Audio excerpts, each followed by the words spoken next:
Tokoh-tokoh yang berpengaruh pada masa Helenistik. Pada masa Helenistik, terdapat beberapa tokoh yang berpengaruh pada masa ini. Di antaranya, yang pertama Piro yang mendirikan pandangan skeptisisme, yang kedua Antisthenes yang mendirikan pandangan sinisme, yang ketiga Epicurus yang mendirikan pandangan Epicureanism, dan yang keempat Zeno yang mendirikan pandangan Stoicism. Pandangan skeptisisme dan sinisme merupakan pandangan yang tidak suka terhadap filsafat, dan mereka pesimis terhadap kemampuan manusia untuk menemukan pengetahuan yang benar.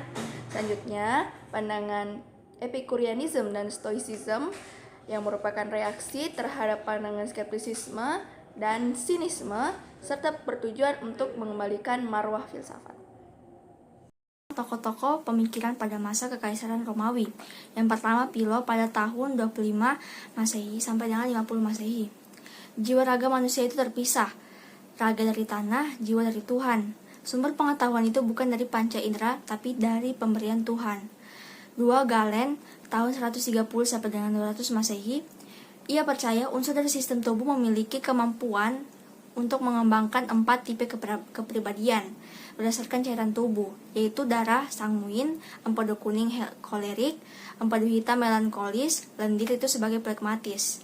Kemudian yang ketiga Plotinus, 205 sampai dengan 270 Masehi. Segala sesuatu bersifat hierarkis, yang paling tertinggi Tuhan, kemudian spirit merupakan pencitraan Tuhan, dan terakhir jiwa. Jiwa terperangkap dalam raga. Setiap manusia dapat merasakan transdental. Selain itu, untuk mencapai kebahagiaan manusia, sebaiknya menyucikan diri dari material. Kemudian yang keempat, Saint Augustine pada tahun 354 sampai dengan 439 Masehi. Pemikirannya fokus pada spiritual manusia yang terpenjara dalam raga. Pengetahuan bersumber dari pancaran Tuhan yang terlebih dahulu harus dibersihkan dari kesenangan duniawi. Inner science atau panca indera berfungsi membantu manusia melakukan penilaian, kontribusi dalam ilmu psikologis terkait pengalaman subjektif dan self. Ia menyatakan pentingnya atensi pengulangan latihan melatih pikiran. Assalamualaikum warahmatullahi wabarakatuh. Perkenalkan, nama saya Muhammad Rafiq Derajat dari kelas F, anggota dari kelompok 6. Pada kesempatan kali ini saya akan menjelaskan mengenai psikologi pada masa Kekaisaran Romawi, yaitu pada tahun 500 sampai 470 sebelum Masehi. Pada masa ini, orang-orang lebih tertarik pada perkembangan teknologi ataupun administrasi, dan mengenai perkembangan ilmu pengetahuan seperti psikologi masih kurang menarik bagi mereka. Dan salah satu aliran yang dianut orang-orang pada masa ini yaitu aliran Neoplatonisme, yang merupakan aliran yang berupa terusan atau yang meneruskan ide-ide dari Plato yang menekankan pada aspek mistis dan mengurangi pada aspek rasional. Bismillahirrahmanirrahim. Assalamualaikum warahmatullahi wabarakatuh. Nama saya Muhammad Nur Fadli. Saya akan menjelaskan mengenai zaman kegelapan atau Dark Ages. Sejarah Eropa memiliki bentangan waktu yang panjang, dimulai dari zaman Paleolitikum ribuan tahun yang lalu. Secara garis besar, sejarah Eropa dibagi menjadi 3 periode, yaitu Eropa klasik, Eropa pertengahan, dan Eropa modern. Di sini kita akan membahas tentang Eropa abad pertengahan pada masa abad ke-8. Abad pertengahan merupakan periode sejarah yang terjadi di daratan Eropa yang ditandai sejak bersatunya kembali daerah bekas kekuasaan Kekaisaran Romawi Barat pada abad ke-5 hingga munculnya monarki-monarki nasional. Dimulainya penjelajahan samudera, kebangkitan humanisme, serta reformasi Protestan dengan dimulainya Renaissance atau abad pembaruan yang dimulai pada tahun 1517. Abad pertengahan ini sering diwarnai dengan kesan-kesan yang tidak baik. Hal ini mungkin disebabkan oleh banyaknya kalangan yang memberikan stereotip kepada abad pertengahan sebagai periode buram sejarah Eropa, mengingat dominasi kekuatan agama yang begitu besar sehingga menghambat perkembangan ilmu pengetahuan, prinsip-prinsip moralitas yang membuat kekuasaan agama menjadi begitu luas dan besar di segala bidang.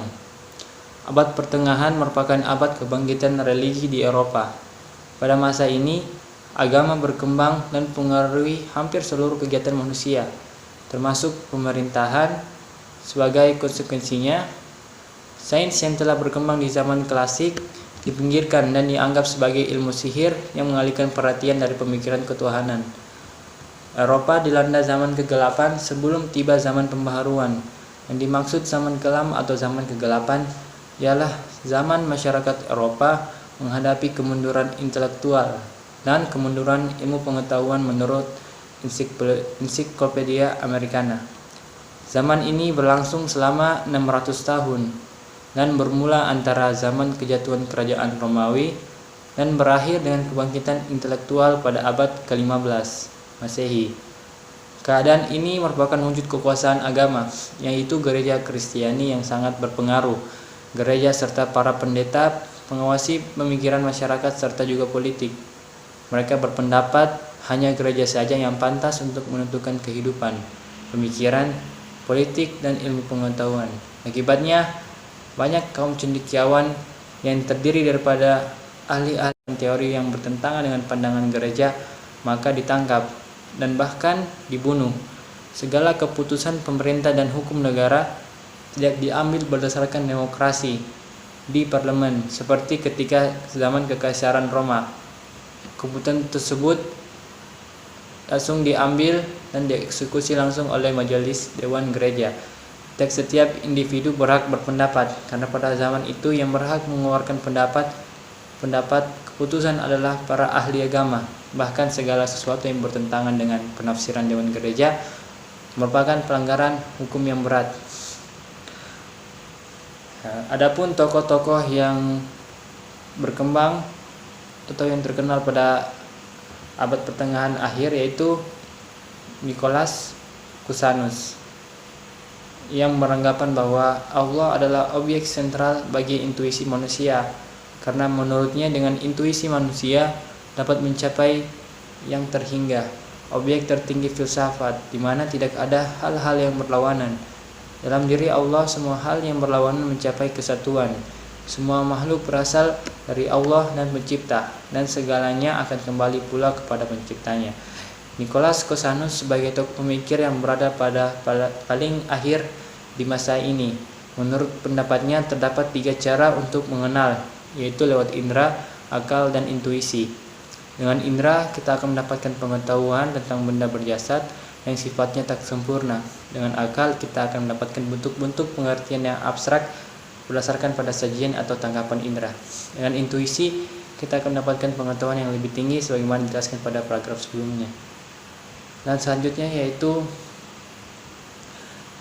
tokoh William Ockham yang merupakan memiliki pandangan berbeda dari Thomas Aquinas.